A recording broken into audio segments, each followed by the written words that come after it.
What's up, guys? Welcome back to another episode of True Sports with MK. I'm your host, yours truly, MK, and we are back with another episode.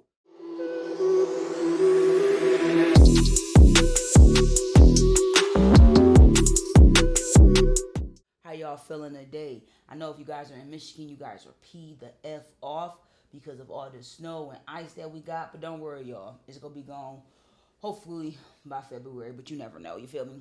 But we here to talk about that True Sports, and you already know we coming with it on True Sports with MK. If you guys are new to the podcast, please pause this video and go ahead and subscribe to the podcast on YouTube, as well as hit that bell to get post notifications whenever I drop a new podcast episode on True Sports with MK. I would greatly appreciate it, guys. It's free of charge. All you gotta do is hit the subscribe. If you got a YouTube channel or got a Yahoo or Google email or whatever the case may be, just log in and go ahead and subscribe. It's free of charge. I ain't charging y'all to subscribe. I just want you guys to be able to get that true sports information and good entertainment, and I'm trying to provide that for y'all. So please go ahead and subscribe, and I greatly appreciate it. On this episode, we are talking about Ja Morant and the Memphis Grizzlies. Y'all, I don't know, it's like a dark cloud that's just over Ja Morant and the whole Memphis Grizzlies organization. We just found out Monday night that Ja Morant is officially out for the rest of the season, y'all. He just got back. After being suspended for 20 games, he just got back. And he already out. I know he's devastated. I know the whole team or organization is devastated because they already started off on a slow start. You know, they didn't start off how you thought they would have based on the season they had last year.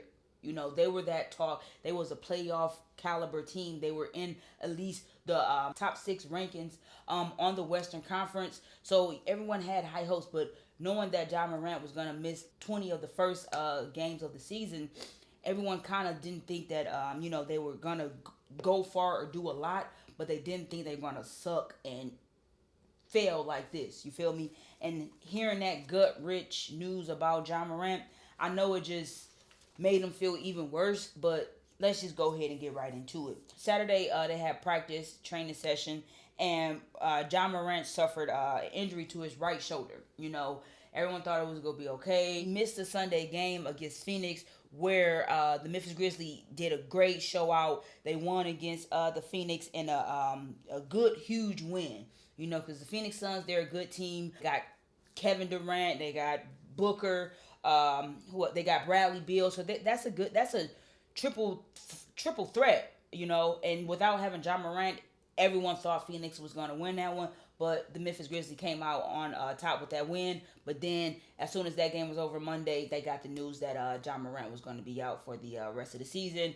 And they were 7-4 since Ja Morant returned. So that was a good record for them because prior they were on a losing streak, and then they got Ja Morant and it picked back up. Like, he brought that energy that the team needed. You know, their point guard, he facilitates, get their players open, go off the screen and rolls. He was that player. And not having him on the court, it really affected them a lot. And with Ja Morant coming back, everyone thought it was going to be a healthier team because they're already out with Steven Adams and Brandon Clark, who Steven Adams is a beast when it comes down to being in that paint and being that center who's going to make sure he get those hard screens, roll, and play great basketball. So being without Steven Adams, Brandon Clark, and Ja Morant is looking real hard for the Memphis Grizzlies to make any playoff stretch or even try to make it into the play-in at this point. When Ja Morant was playing, he was averaging over 25 points with 8.1 assists and also getting about 5.6 rebounds since he returned.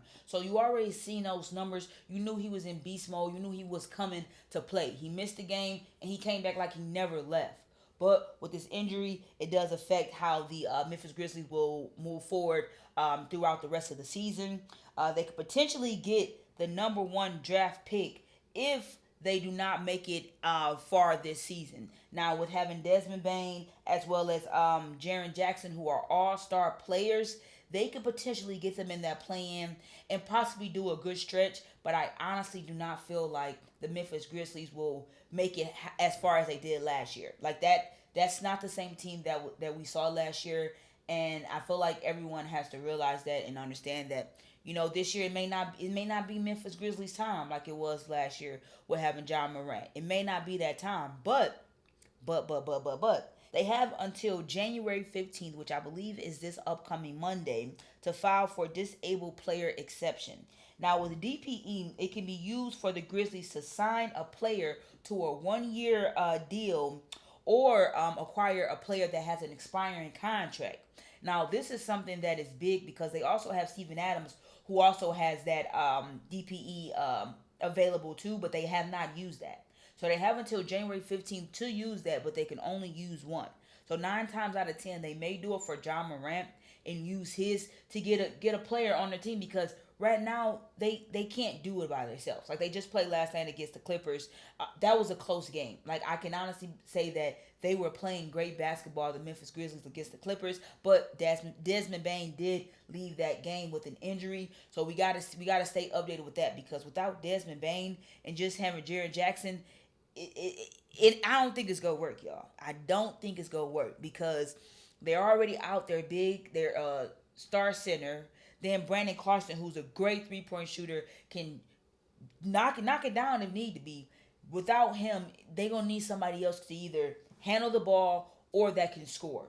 And the two people that I see that they can probably do this trade for or acquire this player is either Kelly Olynyk and Talon Tucker Jr.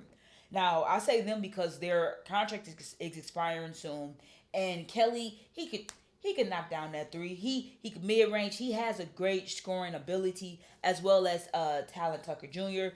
He can score as well. You guys saw him with the Lakers when he was playing with them, and then Utah Jazz, he was playing with them as well. So they both can score and bring some to the team that they do not have right now. So you guys got to look out for that January 15th to see if the Memphis Grizzlies actually file for that DPE to see if they can get a potential player to at least help them make it into the plan. Because with a healthy Desmond Bane, a healthy Jared Jackson, as well as their other players that they have, and adding another shooter to the team, they could potentially make it into the plan. But I don't know how far they're going to go. The number one draft pick being in the play, if they do not make the play-in or make the playoffs, they are the sixth best odds at getting number one draft pick. Now, that's a good thing, because those number one draft picks, you could get that player and you can build that player in that organization.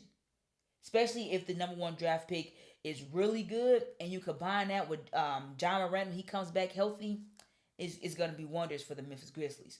But I honestly have to say this is a season from hell for the Memphis Grizzlies, just because of everything that's going on, from the suspension, from Steven Adams being out, Brandon Clark being out, now John Morant being out. It's just not going well. And Derrick Rose, I don't even know what he's on the team for.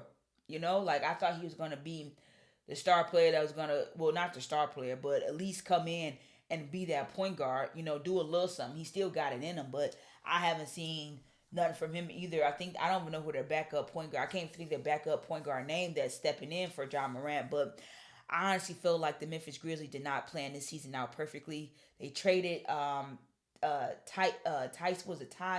Young, I believe that's his name. They traded that point guard, which was the best backup point guard the Memphis Grizzlies could have after when letting John Morant get a break.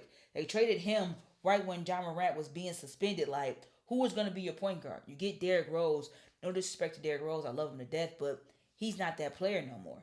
He's not Chicago Bull Derrick Rose no more. So getting him and trading that young point guard that y'all did have, that was pointless. Now y'all don't have a point guard to lead your team, and you got to depend on Desmond Bane, who is like a spot-up shooter and a shooter player to try to make some plays for the team. That's not going to work out, Memphis. Come on, y'all. Y'all should have played that out a little better than what y'all doing right now. But I really hope that Desmond Bane and Jared Jackson can really grow throughout this season without having their star player, John Morant. This is their time to shine. This is their time to show everyone, hey, I could do it too. I could put the team on my back and make some moves as well. So I can't wait to see how they potentially play. I told you guys that Desmond Bane did leave the game last night injured. So I'm going to give y'all some more details on that on my Facebook as well as my social media. So y'all just stay tuned, and I'm going to keep y'all posted on what's going on with that organization. But you guys comment and let me know how y'all feel about the Memphis Grizzlies. Do you feel like they are making it in the play-in or the playoffs? Or do you think they potentially will be able to get that number one draft pick? Because I told y'all they are number 6 in the best odds of getting the number one draft pick. Even though their star player is gone, they still gonna try to push. They don't want to just lay down and be like, all right, we just go settle for the number one draft pick. Nah, they still go play because they're still a great team. You know, they're not trash. They're not the worst. Unfortunately, they're not the Pistons. You know, but that's what we gonna have to see. You know, I feel so bad for John Morant because I know how much he really wanted this throughout the off season as well throughout his suspension.